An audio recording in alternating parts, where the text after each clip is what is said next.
ആയിക്കുട്ടികളെ, ഇന്ന് ഞങ്ങളുടെ അംഗനവാടിയിൽ പ്രവേശനോത്സവമായിരുന്നു.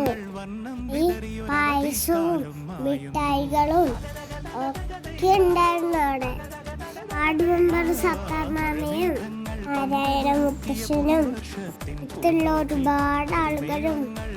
ഞാനിനി സ്കൂളിലേക്കാണ്. ഇന്ത്യനി അംഗനവാടി തന്നെയാണ് പഠിക്കുന്നത്. അംഗനവാടി പോവാൻ എനിക്കിഷ്ടമാണ്. അവൾ എന്നാണ് വലുതാവുക? എല്ലാവരും പ്രവേശനോത്സവ അടിപൊളിയാക്കി. എൻ്റെ പേരൊക്കെ ഉണ്ടായിരുന്നു. കിട്ടിയപ്പോൾ എനിക്ക് ഒരുപാട് സന്തോഷമായി. പ്രകൃതി പകർന്നൊരു വിസ്മയ വിദ്യകൾ വിത്തുകളായപ്പോൾ കേരള മണ്ണിൽ കതിരൊളി ചിന്നിയ കഥകൾ പലതും അറിഞ്ഞിടാം.